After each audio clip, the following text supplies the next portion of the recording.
कि कुंभ के आयोजन में ये तैयारी थी कि प्रधानमंत्री जी का नाम भी घोषित हो जाए इनका। इंजन से टकरा रहा है और अब सुनने वाले डब्बे टकरा रहे हैं कि दिल्ली वालों को लखनऊ वाले धोखा दे रहे हैं। जिन्होंने डिजिटल कुंभ कराने की योजना बनाई वो डेटा तक नहीं प्रोवाइड कर पाए। दावे यहाँ तक किए गए थे कि ड्रोन से पूरी निगरानी होगी, लग तो ये रहा कि ड्रोन उड़े ही नहीं है। इन्होंने संगम रोड की भगदड़ में मारे गए लोगों की संख्या नहीं बताई। डिजिटल फेल होने का कारण आपको क्या लगता है? मुख्यमंत्री जी खुद, क्योंकि हर इवेंट को ये बीजेपी का इवेंट बनाना चाहते हैं। सुनने में आ रहा है कि कुंभ के आयोजन में ये तैयारी थी कि प्रधानमंत्री जी का नाम भी घोषित हो जाए इनका। ये पॉलिटिकल कुंभ बनाना चाहते हैं, रिलीजियस कुंभ नहीं था, श्रद्धालुओं को कुंभ नहीं माना रहे थे। कभी आपने देखा इतने चैनलों को इंटरव्यू दिया गया हो, इस तरह से व्यवस्था की गई हो?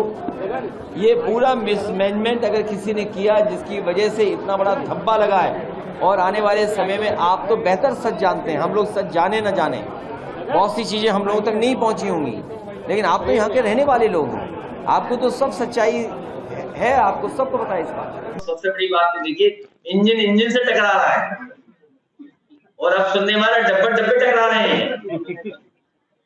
जो डबल इंजन अपने आप को कहते थे, बताओ इंजन टकरा रहे हैं नहीं टकरा रहे? डब्बे भी टकरा रहे हैं। और सच्चाई तो ये है कि दिल्ली वालों को लखनऊ वाले धोखा दे रहे हैं। दिल्ली वालों को लखनऊ वाले धोखा दे रहे हैं। जब सेंट्रल बोर्ड ने ये कहा कि जो गंगा का और खासकर जो कुंभ में पानी है उसके पैरामीटर्स ये हैं, लेकिन स्टेट पॉल्यूशन बोर्ड क्या कह रहा था, ये डेटा है आप। और आज भी हम और आप लोग चले तो सब नाले खुले पड़े होंगे, सीधे गंगा में जा रहे होंगे। आज भी चले हम और आप लोग मिलकर, मैं आपको भरोसा दिलाता हूं, महादानी सम्राट हर्षवर्धन जिन्होंने कभी शुरुआत की थी कुंभ के आयोजन की, इस सरकार के लोगों ने एक आध बार गलती से नाम लिया, लेकिन कभी भारतीय जनता पार्टी ने महादानी सम्राट हर्षवर्धन का नाम नहीं लिया। उनकी प्रतिमा भी शिफ्ट कर दी। मैं आपसे कहकर के जा रहा हूं, सम्राट हर्षवर्धन महादानी का जो स्थान था उससे बेहतर स्थान बना करके, और अगर हम लोगों को सोने की भी प्रतिमा लगानी पड़ेगी तो महादानी सम्राट हर्षवर्धन की प्रयागराज क्षेत्र में। जो लोग दावा कर रहे थे कि 400 पार, और अगर 400 पार हो गए होते तो आपके चैनल तो बंद हो गए होते, या फिर वन वे वन कलर में हो गए होते, और सड़कों पर तलवारें और राइफलें घूम रही होती। बम तो चलने का यहाँ है ही कुछ, कोई ट्रेडिशन है यहाँ पर? सोचिए 400 पार होने के बाद तलवारें घूम रही होती सड़कों पर, नंगी तलवारें लहराई गई होती। सर, आप आगरा भी गए थे, राणा सांगा और औरंगजेब का विवाद ये कब थमेगा? आपके पार्टी के सांसद यस्सी हसन हैं, वो कह रहे हैं कि औरंगजेब में अगर कुछ बुराई थी तो कुछ अच्छाई भी थी। मैंने बहुत बार निवेदन किया और फिर आपके माध्यम से मैं निवेदन करता हूँ, इतिहास को इतिहास रहने दीजिए।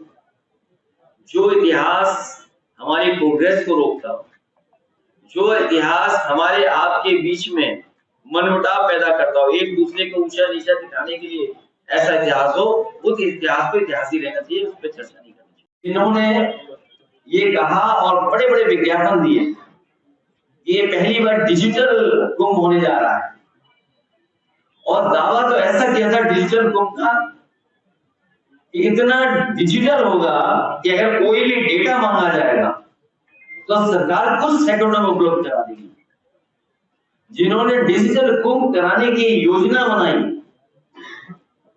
वो डेटा तक नहीं प्रोवाइड कर पाए। दावे यहां तक किए गए थे कि ड्रोन से पूरी निगरानी होगी, लग तो ये रहा कि ड्रोन उड़े ही नहीं है। जो लोग ड्रोन से हर चीज की निगरानी रखने में, और निगरानी कैसे की जाती है उसकी समय समय पर जानकारी देते थे। सुनने में आया कि जो वक्त था जिस समय सबसे ज्यादा जरूरत थी ड्रोन की या सीसीटीवी कैमरे की या डिजिटल जो आपने को बनाया था, उस समय सब कुछ इलेक्ट्रॉनिकली बंद था या बंद करा दिया गया था। इन्होंने संगम नोज की भगदड़ में मारे गए लोगों की संख्या नहीं बताई। मृत्यु के कारण को बदलने पर परिजनों पर दबाव बनाया इन्होंने बीजेपी के लोगों ने। शवों को ससम्मान अंतिम संस्कार के अधिकार से एक तरह से वंचित किया। गुम हुए लोगों में से हजारों का आज भी कोई अता पता नहीं। और अगर इनसे पूछा जाए कि ये जो फिगर आते थे कि इतने वर्षों बाद पहली बार कुंभ हो रहा है, तो वो उसका कोई भी आधार भारतीय जनता पार्टी के लोग नहीं बता। कितने वर्षों बाद होगा? और एक जगह तो सरकार ने दावा किया कि जो रोजगार है हम लोगों ने, उन्हें जो बच्चे हैं वो मोटरसाइकिल से उन्हें रोजगार दिया है। तो इसका मतलब ये है कि जो रोजगार दे दिया वो अगला जो कुंभ होगा इसी तरह का तभी रोजगार मिलेगा, उसके बीच में रोजगार नहीं मिलेगा। और फिर पता नहीं सरकार ने कब प्राइवेट व्हीकल को कॉमर्शियल यूज के लिए किस नियमावली में अलाउ कर दिया। ये अलग बात है कि उनके अपने लोग भी कुछ पकड़ा पकड़ी में पकड़े जेल भेजे गए। ये सरकार 30 से बहुत प्रभावित है। 30 मार्का सरकार 30 से बहुत प्रभावित है। अगर ये डाटा सब कुछ सही है तो सरकार ये बोलती है कि जब उसने पूछा गया कि कितने लोगों की जान गई, तो बोले 30। बोला कारोबार में नाविक लोगों ने कितना कमाया, एक व्यक्ति का उदाहरण दिया उन्होंने 30। और बोला पूरा कारोबार कितना होगा, 30 गुना 10,000 करोड़। अगर 30 गुना 10,000 करोड़ का व्यापार हुआ है तो प्रयागराज के लोग उस समय पर हाउस अरेस्ट में, उनका जीवन यापन कैसे चला होगा वो आपसे बेहतर नहीं समझा होगा कोई।